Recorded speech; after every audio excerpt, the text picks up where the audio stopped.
Welcome everybody to the Rise and Shine podcast series where we discuss filling your own cup, financial abundance, and today we are discussing presents.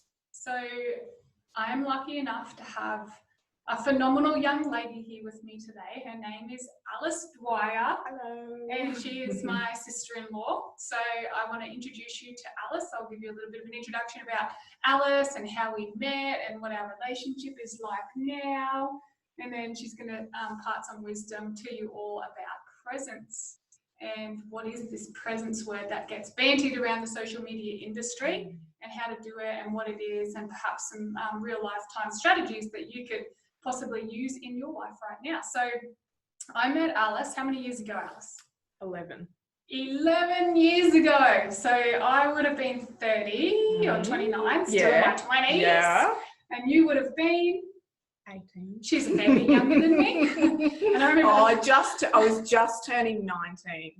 Alan was 25 and I was 18 when we met. Yeah. So Alice came with my brother to an event. Do you remember it? Yeah, we went to see a gig. Yeah, Ben Hooper. My Ben friend Hooper, yeah. And we went to this place somewhere in the valley. Yeah.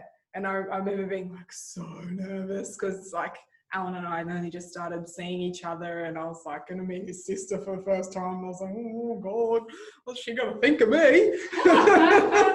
And then I remember meeting you and you're like, oh, she's pretty cool. Yeah, that's exactly how we met. I was already at the event and I was like, oh, my brother's got like one of his first serious girlfriends that I get to meet. Oh, I just remembered I had like the world's shortest dress on. And I remember being like sitting there like, you know, like doing the old like sitting on the chair, like kind of holding yourself all together because I was like, oh my God, if I move the wrong way, someone's going to see something. And I was like meeting his sister. I was like, she's going to think she I'm... walked in and I thought, that bloody tart, look how short her skirt is. No, probably funny enough, back those days, my skirt was probably just as short. And I'm sitting there trying to be all prim and proper as well. I'm over the days of short skirts. I mean, I've got hot legs for a 40-year-old. So do you? Oh, yeah. For a 30-year-old? Yeah, we're looking pretty good. But it's just about comfort now. It's just about being comfortable. Comfortable. So, yeah, it was a really beautiful interaction. I feel like my brother picked very wisely picking his life partner. They've got now two beautiful little girls, Grace and Frances. Frances is currently out there jumping on the trampoline with my Ross and Esme, and they're being very quiet while we record. Nervous. If you check over on the Instagram stories, you'll see we had a conversation with them and like, how do you think it'll go if you guys could be really quiet for the next 30 or 40 minutes? And would it be too much to ask if you didn't make a mess either? Anyway, we sat down to record and we could hear this really loud music on in the background. They're jumping on the trampoline, singing at the top of their lungs, the Oompa Loompa. Who knows Charlie and the Chocolate Factory? That's their biggest do. That's what they were doing. So I was like, maybe turn it down a little bit. So anyway, through the process of the podcast, you may hear some background music, and I'm the type of person, because I do have two kids, that it doesn't have to be perfect. The thing for me, as long as we can get the content out there, I can share the wisdom and the gifts from Alice. If the kids run in, I'm not going to edit it. I'm not going to make it all pretty and nice. To me, it's about the content, and to me, it's about like just taking action and showing up every week and getting this content out, particularly for those of you who listen to this later. We're in the middle of a global health crisis and global financial crisis, I know you could probably say. Yeah. My husband Gus has just lost his job, or probably a couple of weeks ago, literally woke up one morning and it's like, hey, dude, you don't need to come to work and you're not getting paid for however long. So we've been through a series of challenging times ourselves, and if you want to jump online, I've been doing extra support webinars and letting people know what I'm going through, and as I'm a life coach, the strategies and the tools and the techniques that we're using to get through all of that too. So yeah, it's not perfect, it's not polished, but it is real, it's raw, it's authentic. It's about how can I take the wisdom of what I see that Alice does really beautifully and really well in her life and helps me a lot, and how can we express that and then get it out to the masses, and the podcast is the way to do it. So the kids might come in and just say hi later, but we'll just roll with it. We'll roll with the punches. We'll try to stay present. Yes, yes, yes. So yeah, let's talk about this word presence, Alice. What exactly is it to you? Because it's a word that's been started to be used a lot around the social media industry, the self-help industry, and you hear it all the time. Presence, presence, how are you being present? Let's remain present. What does it actually mean to you? To me, it means when I'm doing something, anything, like talking with Diane, being with my children, trying to stay consistent with my children in like things that I'm asking of them, or in my work, I really try to do it with my whole body, my whole senses. You know, I'm thinking about what I'm doing. I'm consciously aware of how my body's moving, where I'm, you know, without being too much caught up into my head, just being conscious of what you are doing in that moment. And that I find helps me to stay present. So conscious awareness of what you're doing in the moment. Yeah. When did you first become aware of presence, like realizing that you have a choice to be consciously present with your body, with your mind, with your thoughts, with your kids? Were you quite young, or do you remember a time where you didn't have that awareness? No, I think it's kind of, I was quite young, and I think I've felt that awareness for a really long time. I remember being quite young, and I guess I've always been quite a deep thinker, and I suppose having that awareness, like I'd be in situations at, you know, family gatherings and things like that, and I was always noticing how the social interactions were playing out and how people were observing. Yeah, I've always been an observer. I'm sitting back, and I went through my whole school life very much under the radar, but I was aware of what was going on between all the people. All the dynamics, observing all of the dynamics. I was observing and watching all the time. And I think that played a big part of me in becoming aware of how I behave through watching other people's behaviour. And, you know, you pick up things that you think, oh, that's how I like to interact. And also just the feeling, like I was lucky enough to have some really special people in my life from a very young age that gave that feeling of, you know, when you spoke with them, when you were in their presence, you knew that they were totally and completely in that moment with you. Yeah.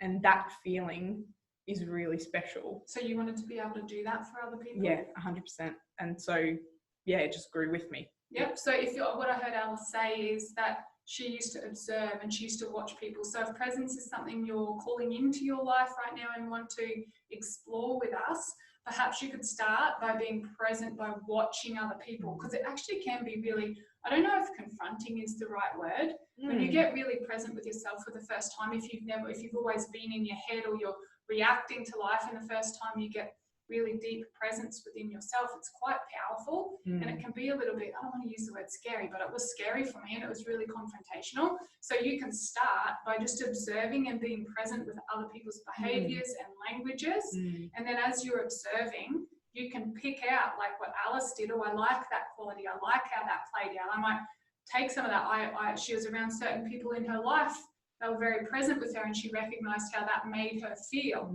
And then so she made a subconscious decision, probably very early, that she wanted to make people feel like that as well. And now joining all the dots together, you realize that it was presence, and then being completely there with you. Because I think you would all understand, like if you're with someone and you're telling them something, or you're engaging with them and they pick up their phone and they turn over to their phone and they're looking through their phone, you can feel the separation straight away, even from me and Alice, as I turn away to tune in and be present with my phone. And I feel like in the 2020s, this is what's happening. People are being very present with this little box and not so present with the people that are in the vicinity of where you are. So what's some tips, Alice, for the people that may be watching or listening to this with your phone and choosing presence that way? Yeah, I think it's probably, I feel like I'm a bit like not able to speak on this, because it's something I've never really been attached to my phone. Like it's not something that I've ever. Why? Because I'm much more connected in a physical sense with people. I've always had a phone and been like, contacting friends to, meet up and stuff like that. But yeah, it's not something that I spend some time scrolling, as everybody does, and like I have an attachment to my phone, but I'm very aware of when I come into a conversation or I'm in a group situation, I put my phone down and I won't look at it for 3 days. Hours. You could text Alice and go, "You want to come over for dinner tonight?" 3 days I saw later, your she's mess. like, "Yeah, sure. Come over for dinner tonight." I was like, "Sweetheart, that was 3 days ago." She's very present. Yeah. I was like, yesterday. I saw that message last night. I was like, oh yeah, of course you can come over for lunch. That happened already. Yes, been there, done that. Yeah. So what are some? Let's cover some misconceptions. People out there that might be listening to this and being, they've heard the word. What are some misconceptions that people might have around being present?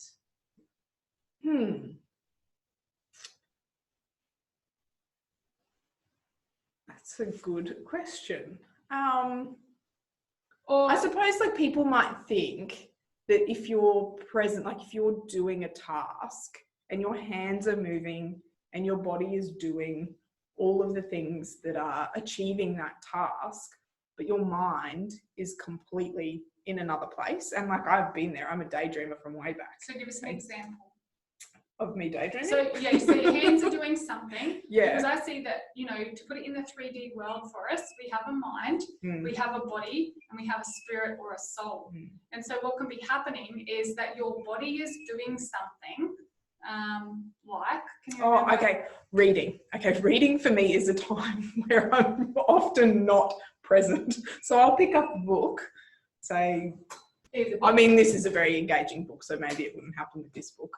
But as I'm sitting here, and this has happened to me. So the book she just picked up, for those who are just listening, is Rise Up, The Soulful Guide to Success, author DWYER, and you'll see here, for those of you who can see, it has an Amazon bestseller sticker on the front. Putting a plug in there right now. So this is in manifestation because this coming Friday, I've submitted my book to go Amazon bestseller. So we're going to reach out to a lot of you, and you're going to get on to Amazon and purchase this book for a very discounted price. And it's going to send it through the roof, and it is going to be a bestseller. So Alice has picked up the book, and she's talking. And so this is something that's happened so many times, and it makes me very aware of like being present or not being present. I will read 2 pages, like go through, read them, and I'm reading, and as I'm reading it, I'm reading the words. I hear them, I can see them. So her body is doing something. She can see it. Her body is holding it. I get to the end of that page, and I go, I have no idea what I just read. I just read those 2 pages and it didn't go in, because as I'm reading, I often am reading and I'm thinking, what about dinner? Oh, this has happened. And this used to happen to me at school all the time. And I'd go through like a whole class and I'd be doing the work. Her body was but there it doing. is not going in. Yes. So this could be really helpful for kids as well, to teach them how to be present. Yeah. So not just with their body, and you might find that when you're having interactions, like in my business, people are magnetized to me and what I do and the products that I put out, because it feels different, because when I create them, I'm very present with them. When I meet people, I'm very present with it. So as Alice is talking about being in class, her body is doing something. Where in your life is your body doing something, having a conversation with someone because you're on autopilot and just talking or telling the story, but not being present with the wisdom that's coming from it, the gold nuggets. Like, are you just stuck in story, or are you just stuck in an action, a habit, reading the book because someone tells you should read it for 10 minutes every night, but you don't really want to be doing it, so you're not present with it. So you've really got to make that distinction, as Alice said, like what your body is doing and then what your mind and soul and spirit. So I feel like if you're getting started in being present, it's more easy to be present in the things that you enjoy. Yeah, definitely. 100%. And then I used to find when I would do schoolwork, I knew that I had to do it in really small little chunks, which maybe would take a lot longer, and I maybe wasn't as or maybe it wouldn't, because if she broke it down and did it in small chunks and was present with it. I don't know if anybody else has found this, but I used to do it. I would try so hard to get all this work done all day, but if I wasn't present with it because I had other stuff going on in my life, it was something would take me all day to do. Whereas when I cleared all that stuff away, I could get the amount of work done in an hour than I would, that I'm struggling to do it all day. Yeah. So like when I read, and I still do it, like unless it's a real, like there's certain books where I'll pick them up and I can just like absorb and read it, and I'm totally present in it because it's something Because I'm enjoying. I'm interested and I'm yeah. enjoying it. Often they're like stories. I like fiction, and like, is that the right one? See, I'm not real clever. Whichever one it is that's not a real story. The not true stories. The not true stories, like Harry Potter. I could sit and read that entire book and I am completely present in that story. And I love it. To the point where she'll because I love storytelling. Oh, mate, yeah. She's not present with the pancakes. So when I read something that I'm like, that I want to read because I want to get the content, but it's not something that's completely like pulling me into the presence, I read it in chunks. I read it in paragraphs, and I read, you know, even sentences. Like I might read a couple of sentences and then I sit and pause and reflect on what I've just read so that I'm processing it and I'm sinking it in. Yeah. And so I'm in, and I try not to use this language, but my past language was that I'm a slow reader and it takes me a long time to read. But that's not the truth. That's I can because read. She was just given shit to read that she wasn't bloody well interested in. I can read fast, yes. but it's the processing of it. So I take my time so that the information sinks in. So yes. I'll read a sentence or a paragraph and I'll reflect on that. Then I'll move to the next What paragraph. if you were reading Harry Potter? Would you need that time to process it? No. So this is really relevant, and it ties into last week, like our soul desires and what we're interested in. So many of us are reacting to life, so it's hard to be present because 98% of our life is like the book that Alice doesn't really want to freaking read. She has to take time, and it's clunky, and she's got to make an effort, and it feels hard, and it takes all this time. Yeah. It's hard to be present with it. But because Alice has got this awareness, she's like, unless I have to read that book for whatever reason, I'm going to choose a book that I want. So you can do that in your life as well. So if you're wanting to practice more presence, let's start practicing with something that really lights us up. Yeah. So for Alice, with Harry Potter, she doesn't have to try to be present with it. She just is. Yeah. Because it's aligned with her soul desires and her purpose and what excites her and what lights you up. Yeah. And the creativity and the magic within the story. I completely get like buzzed up on that magic. Yeah. Yeah. So that's a really big point for people. Like if you're not feeling like you're being present, choose something you enjoy to do, because I work with a lot of you and I talk with a lot of you online, and a lot of us are trying to be present with the shit that doesn't matter to us. It's the stuff that our parents told us, our teachers, our preachers, our uncles and our aunties, all the adults in our life tell you should be a certain way, and you go to school and then you go to uni and then you get a job. Like honestly, at school, I was an athlete. I wasn't so crash hot at the school side of things, but that wasn't because I was a dummy, which is what I believed for so long. It's because I didn't enjoy it. I wanted to move my body, and maths had me sitting there for hours freaking on end, looking at numbers, which I didn't understand. Still, I don't want to sit still, especially when I was a kid, going like this. So it was hard for me to be present with maths. Like it's hard for you to be present with a book you're not interested maths, in. Mate. So showing my young age, I remember staring out the window of my classroom. Being present with guess the trees. what school I went to, being present with them building Riverlink. I was like, that's interesting. Meanwhile, maths not listening to the maths, but I watched them build that Riverlink shopping centre. Yes. Tip top. But then this is the thing, so many of us are doing that in our life because we're told we have to learn the maths and do the maths. If they had said to me, stand up, sorry, that's not a good view, stand up, take 5 jumps, and then do another 2, 5 plus 2 equals 7, I'd be like, cool. I'd be present in the movement of my body because that's what I enjoy, that's what lights me up. But instead, they had me sitting there staring at a freaking piece of paper with numbers all over it and lines, and they go 5 plus 2 equals 7. I go, why? Yeah. What?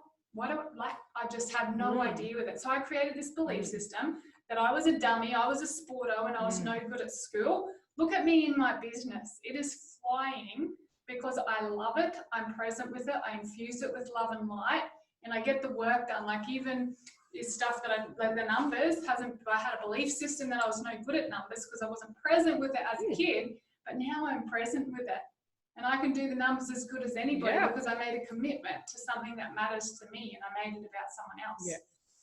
So that's a good one, the book analogy. I want you all to look through your life right now and see what you're being present with and what you're not being present with, And the things that you are present with, like go through and like notice what the similarities are. If you're present with, what's some things? Cooking. You may love cooking. I'm a shit cook, and the reason I'm a shit cook is because I'm not present with it. I don't love cooking. Yeah. But someone like, do you love cooking? I like baking. I don't like cooking meals. Because, and I don't know if it's just that resistance to like the thing that you have to do. Yeah. Like you have to have food. So like in like those main meals, like we breakfast, lunch, dinner, yeah. like you have to do it. So I'm like, I don't want to do it. I don't want to do it because I have to do it. Someone told me I had to do it. I don't want to do it. So then I'm not present. But like if I choose to do it, like yesterday I chose to make this like, and I guess it was a savoury thing. I chose to make this soup. So as I was doing it, I was completely in it because I was like, oh, this is yummy. And I had this idea, and it was a creative idea that I had about what I was going to eat. And I was like, oh, yay, this is exciting.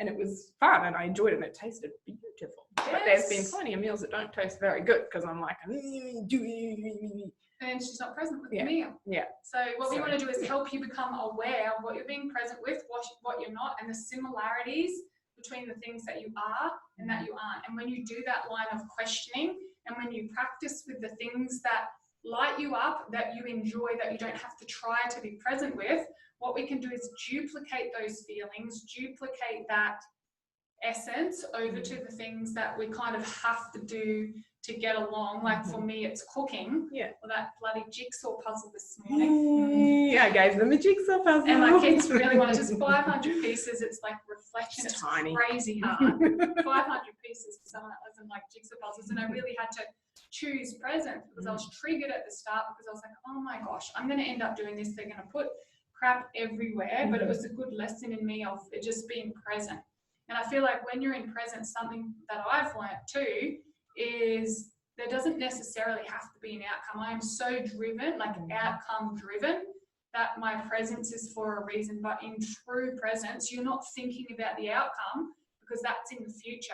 You're thinking about or focused on or in the present moment right now. And like the puzzle thing, that is interesting.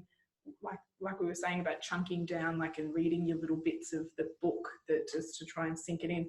And with puzzles, like I love puzzles, so I'm like completely present. But I know that I have the awareness that I do it in chunks. So I'm looking at a part of the puzzle, like, you know, I start with the outline. So that's what my focus is. I'm not thinking about the entire puzzle every time I'm doing it. This is a really valid point. Yeah. But don't overwhelm yourself. And like for me, when I cook a meal, it's the same thing. I try and think about the whole meal instead of just going, grate the carrot. Yeah. Be with the carrot. Be with the grater, grate the carrot. I'm thinking about the whole meal and having to do the thing. Yeah. So Alice's explanation then of doing the jigsaw puzzle, break it up, chunk it down and focus on that one bit. Piece. Yeah, the one piece or the little tiny section, and then you get, and I love like I've got a 750 piece puzzle that I'm doing that I've been doing for 3 weeks. But last night I did like one corner of it, which was really, really difficult, but I focused on that one corner, and I felt so excited when I finished it, and I was like, yeah, that's awesome. Like, this is the flow. And I'm like, yeah, I'm in it. Next minute, it's probably 2 o'clock in the morning and she's like, still going. But some people might be like, oh, I've only done that one piece and there's all this other part. But I was so excited because that was my goal and that was the thing I was focused on. So I was like, I'm doing this piece and this part. And it was one piece at a time. And that's how I got through it, one piece at a time. And I think it's important. And having the self-reflection, like I know Di would talk so much about, you know, the journaling and things like that. I've never really been one to actually write down and journal, but I have always done it internally in my mind, and I reflect on nearly every task that I do, and even at the end of every day. I have always done this, and I remember doing it from such a young age, reflecting on my day and the moments in my day that I was proud of, and the moments in my day where I was being true to myself, and the moments in my day where I was completely present in what I was doing, and then feeling good and feeling those feelings and letting them fill me up. And then I would go to bed with those feelings of like being proud of something that I've done, rather than focusing on, and there's been plenty of times where I have, but like focusing on the things that weren't great and the things that I was disappointed in, And while those things are important, recognizing moments where you have done something that you were proud of, tiniest thing, it could just even be being present with making a cup of coffee. If that is something that is making you feel proud, be proud of it, because it is hard to be present. Or is it? Maybe it's not. Guess what? My take on that is, sorry, I was being present with blogging for social media. My take on that is it is really hard to be present, is that it's actually, the reason it's so hard is because it's so easy. Yeah. And we don't have to do anything or tick any boxes or put rules around it. As humans, our ego wants a checklist. Yeah. Our ego wants to sacrifice and strive. So when you get there, you can go, woohoo, me, I fought through, I did it. So with presence, I feel like there is really no pat on the back that you can get from anyone else, because the presence is about you being present with your soul at the same time. And the soul doesn't need recognition. The soul, your soul, my soul, your soul is an essence. And when we can really drop into that essence, there's no pat on the back required. It's just so, it's so ever expansive. Yeah. So when you can get to that point, that's really phenomenal, hey? Yeah, definitely. So it's so, you said it was hard, but I feel like it's so easy is which makes it hard. Yeah. So hopefully that makes sense.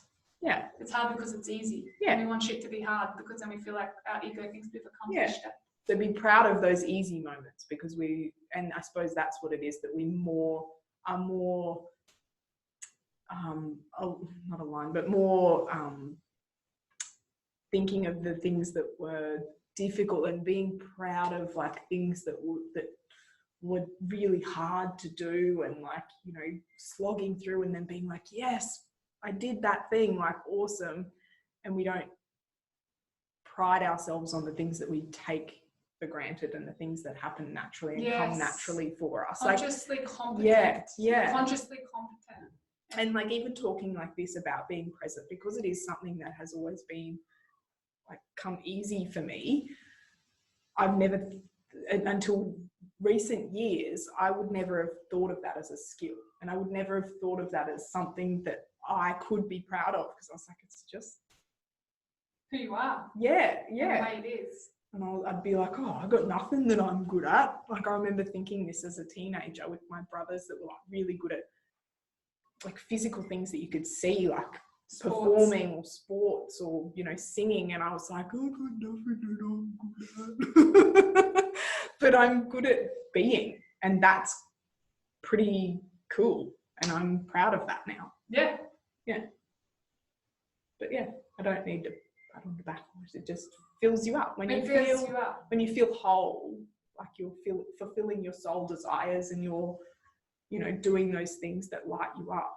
You get filled up and you just feel good. Yeah, and as you were saying, you can chunk it down and, at the end of the day, reflect back and give yourself that reflection is really important. Yeah, give yourself acknowledgement for it. Yeah. But in the wholesome view of it, because that's how, we are a brain and our consciousness, and we are a spirit. So we've got to give you techniques and strategies where you can do both. Yeah. And then when you start with the little pat on the back, you'll get to a point where it becomes you become consciously competent at it. And like Alice said, you're not even realizing you're doing it. Mm. So it starts with recognition and acknowledgement, and yes, patting, you did reflecting, like we said, and we've got a really cool sheet. I do a self-review assessment on myself every single day. I sit down and started as a debrief with Gus. This is what we've done, and this is what, and then it became, okay, what did I do well today? What did you do well today? What can I improve on? So having this reflection where we can really support each other, hold each other accountable.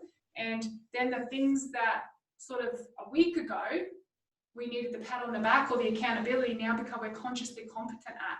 And that's how you raise the standard of your life. Mm. And that's what these are about, to open up that awareness about what is presence, when can you choose it, how can you do it, and break it down, acknowledge it, then becomes a new standard in your life that you're consciously competent at. You don't have to think about it. That's what you're talking about.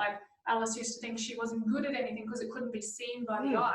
Yeah. But anybody who spent time with Alice leaves feeling completely heard, acknowledged, seen, loved, because of the way she is with people, and she's so committed to the present moment with them, regardless of what's going on the outside. So that in itself, although it can't be measured or seen, and it's not singing or dancing or football, like your brothers are good at football. Schoolwork.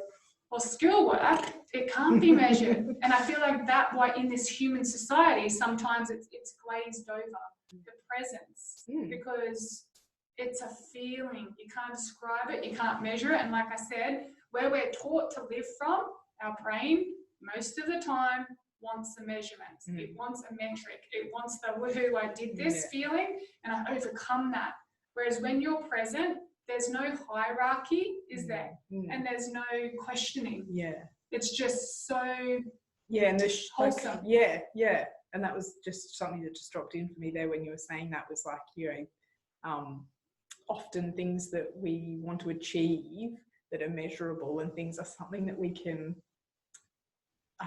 like show off to people, and you can be like, oh, you know, you can physically show them like, this is what I've done, look at how good I am. Like, and you get that recognition from the outside and from other people about the things that you've done, and people talk about what you've done and they like raise you up, but then you've got to learn to do that for yourself in those things that are not measurable. Your life will completely, this is the journey that I've been on as well, having been an athlete and trying so hard to win.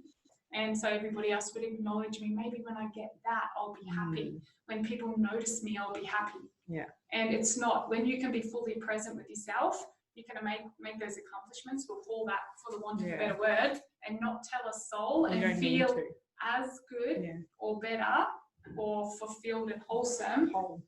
Because I feel like what showing everybody else does is it creates this never-ending cycle of not enoughness. Because your ego gets fed. Your ego gets fed and go, oh look, I did this, and everyone's like, pat on the back, and that lasts for 1 week, maybe 2 weeks, possibly 3, and then it's like an addiction. It's like, I need that again. And you're not present. If you're doing that, you're chasing an outcome, you're chasing a feeling, and we all do it. I catch myself in the cycle. I'm actually really good at it. And I catch myself in that cycle, so then I will go away and just do something completely for me and not tell a single soul. And every time I go to tell someone, I say to myself, it's irrelevant. They don't need to know. Their interpretation of my behavior or what I've created is irrelevant to me right now. Sit in the energy of it. Sit in the presence of it. And I think that's very relevant in lots of our life, because it's literally an addiction for people. And I think presence can help counteract that as well, because if you're present in that moment, you're not thinking about what other people are going to say. It's not even in the vortex, is it? No, not at all. It's pretty impressive. It's pretty empowering. It's a really fantastic, amazing way to live, and we want more of it for you. All the jewelry that we wear, this is about truth and presence. So what we do, this is the remember ring. So remembering your power, remembering who you are before all the stuff happened to you. And this is where you notice on my lives, because to do the stuff we do, I have to be present. Because if I'm in my head or I'm looking for recognition, I'm distracted, I'm knocked off center. So you'll see often when I'm talking, I'll grab this, and what's anchored into that is that feeling of growth and expansion and nothingness but everything at the same time. So that's what these are about. And when I touch, I said, I want to infuse that into everybody's life. This thing that we call presence, which is accessible to every single one of us at every single moment of every single day, that eludes a lot of us because of the mind chatter and the society. They don't teach us to be in presence. They want to knock us out of presence, because that puts us into fear. Because the other thing is, you can't be in fear. Fear is from a memory of the past. So if you are present, there is no memory of the past, because you're in this present moment. And your future, which is also a function of the mind, creates for a lot of people anxiety or uncertainty. So over here in the past, it's usually fear, resentment, guilt. If you're here in the present moment, there's none of that, because it's a memory. But what a lot of people do will go over into the future, and then it's anxiety. What else does future thoughts create? Definitely anxiety. A little bit of, I guess, fear. Fear of the future, unknown, fear of the unknown, scarcity. But Which that I guess can't that be kind of comes from the past. from the past as well. So the Yeah. function of the mind, what do we really have? All we really have is right now. Yeah. This is actually what creates your future. Mm. So if we can stop bringing in all the fear of the past, all the memories of the past, and decide right now how Alice has explained, give us another explanation that people might be able to do, like your feet on the grass, looking like that they could literally walk out and do right now and just be so totally present with everything within and without them. Yeah, I guess it's aware of those senses, and I think lots of people have heard of the, like the going out onto the grass and you're grounding with your feet and listening to, you can pick an arbitrary number, it doesn't really matter, but 3 things that you can hear, 3 things that you can see, 3 things that you can feel. I'm very tactile, so I know when I'm starting to get a bit heady and not kind of present. I'll have something that I can touch. I often will touch my hands together, and I think lots of people do that. But going outside and just feeling what I'm looking at and touching it and really bringing it into the present moment and into that mind. And so that's something everybody can do right now. Like take your shoes off if you're sitting at a desk. A lot of you walk and listen to the podcasts at the same time. Notice how each muscle feels as your foot hits the ground. Notice how when your foot hits the ground, which way it rotates a little bit more. Is one shoe tighter than the other shoe? Like chunk it down, like Alice said, the tiniest little things. Otherwise, walk outside, feel your feet on the ground, listen to the sounds. I'll pick 1, 2, 3 sounds and just lose myself in the sound. Now that is where your power is. Did you notice there's no fear of the past in that? And there's no thought of the future. And then in this moment right now, if more of us can get to it, it's a collective energy, frequency, vibration. I won't go into that in this call because I don't want to scare you. But when you're in that space, that's your new future. Yeah. And you can create anything that you want in this moment right now, but not when we're pulling the shit from the past in, not when we're thinking about what's for dinner and trying to get the washing off the line. Because the reality of it is, you're not cooking dinner, you're not getting the clothes off the line. Be present with that when you get there. And if we can all do that more than we don't do that, life is going to be so much more free. Yeah. And you get more done. You really do. You get so much more done. So much more done. And I'm going to share a little story before we finish up, because I work out most days, and nearly every single morning I wake up to work out. I wake up in the morning and I start my morning ritual and routine in presence, and I think to myself, oh God, I don't want to work out today. My body's sore from yesterday. I don't want to work out today. And I've trained myself. I go, well, I'm not working. I say this to the kids as well. Well, you're not working out right now. So stop thinking about it. You're making your coffee, be with your coffee. And then the next minute, coffee, and there's a transition period over to breakfast. And I sit down to eat my breakfast and I'm like, oh my God, I don't want to work out today. I'm so sore from yesterday. And then I say in my head, you're not working out right now. You're eating your breakfast. Enjoy your breakfast. So then I enjoy my breakfast. Next minute, I drop the kids off to school. Oh my God, I don't want to work out today. I'm sore from yesterday. And then by this time, I've caught the pattern, and I was like, well, I'm dropping the kids off. Be present with them. Enjoy it. And then I have a great, skip up there, and some mums love me, and the other ones go, oh, that bitch again. So happy. So happy. There's days I'm not. But anyway, I'm up there skipping, enjoying the present moment, dropping the kids off. Hi, how are you? Hi, how are you? And then it's time to drive to the gym. I don't want to go to the gym. My legs are sore from yesterday. So I'm not at the gym yet. I'm driving there. Enjoy the freaking drive. So I'm driving, and then I get there. And I go, I'm doing my workout, and I bloody love it. And then you focus on the one task that's in front of you. One task, but what most people will do will wake up and they'll hear that voice in their head and go, oh my God, I don't want to go to the gym today. And they go, okay, don't go. Easy. Then they don't go to the gym. Then you feel like shit. And it's a vicious cycle. So do that. And I do it with the washing as well. I don't want to cook dinner tonight. I don't want to hang the washing out. Well, I'm not. Focus on what you're doing, this podcast right now. If it's with the kids, be present with the kids. Focus on and be in exactly what you're doing right now. And I promise you, your life will flourish, blossom, and bloom. And the most magnificent, incredible, amazing emotions, thoughts, feelings, experiences will just roll on in. And it's going to be like you literally wake up or go to bed one night and was like, I didn't have any dramas today. I didn't have any dramas. I was present most of the day. I did my meals. I did this. I got the fit, healthy body because I'm taking action. I'm being present with it. I'm eating really well because in the moment when I'm eating, I'm choosing and I'm sitting with it. When I'm, what other areas of your life? Yeah, being conscious. Yeah, like eating or even moving, like you just said, moving your body. Relationships, talking with people.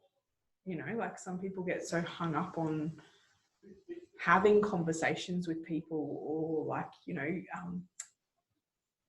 something destructive, controlling the relationships and controlling the conversations and that sort of thing, and just letting go of that control. And like, if you're not having that conversation with that person right now, you don't need to be thinking about it. Don't think about it. I used to do this a lot. It comes in and some people, I think some maybe will beat themselves up because it keeps coming in and I can't stop it.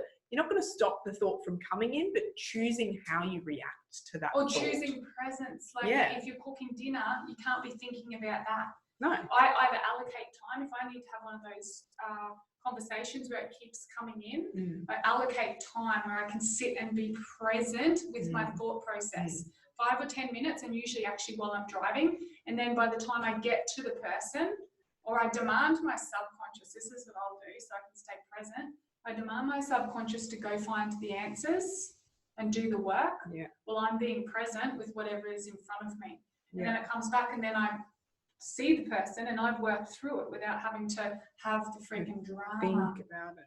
Because my belief is humans are good and they all want the best. We have different interpretations of life. We do life differently, but overall people want to help people. We each want to help people. We all have a different language that we speak.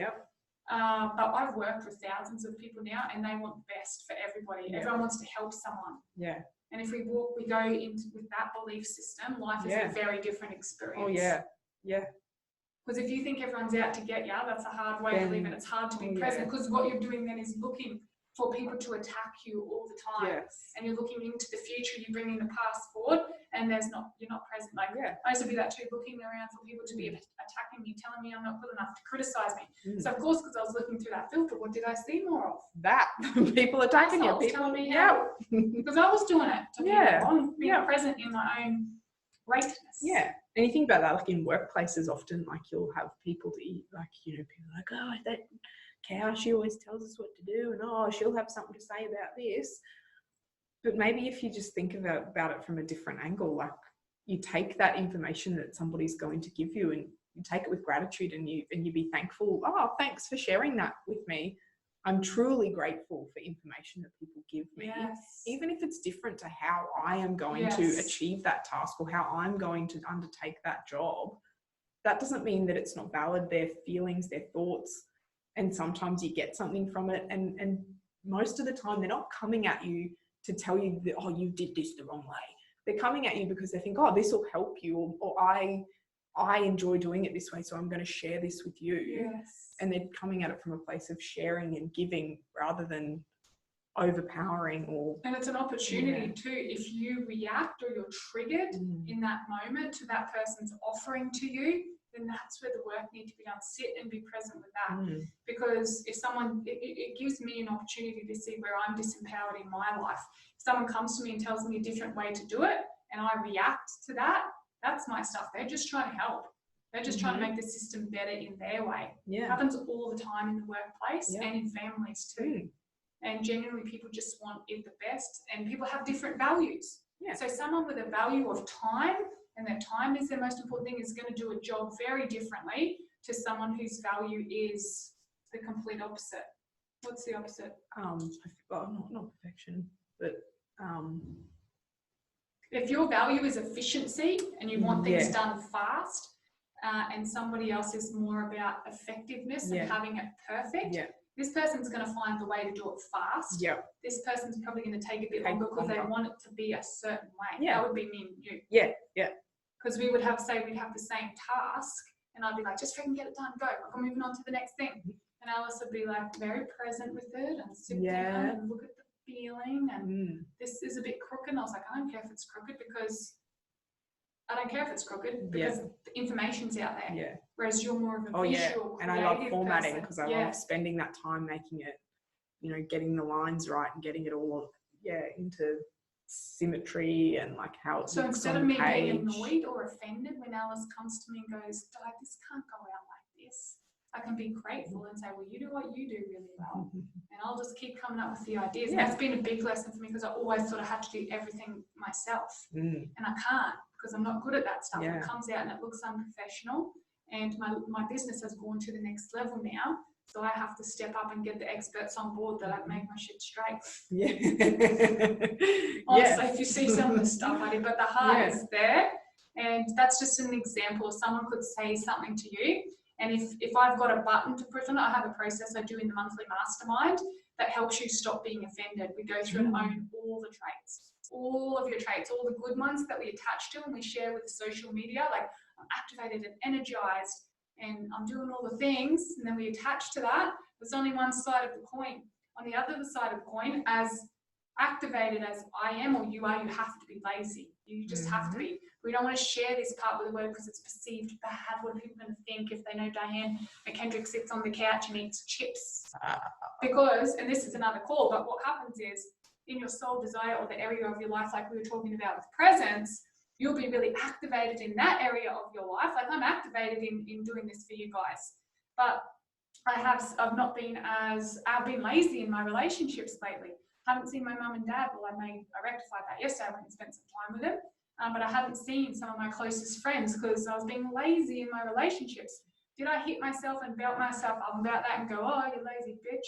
No, I didn't. I recognized it. Someone said something to me, usually my mum. She's pretty out there and honest. And if I'm triggered by it, I'm like, oh, it's true. If I'm pissed off or triggered by it, it's me. So, be present with that feeling and go, okay, this is where I can empower myself. So through the mastermind, I take you through a whole module that helps you own the traits so you can be present with it and move forward. So powerful, hey? Oh, really powerful. Really, really good. So powerful. let's finish up there. Alice, any final wise words on presence and anything that you can impart to help people? No, not really. I think just taking the time to be present in what you're doing. And if it's overwhelming, just take it minute by minute, bit by bit, chunk it down and don't think about the overall outcome. Just think about what you are doing in that moment.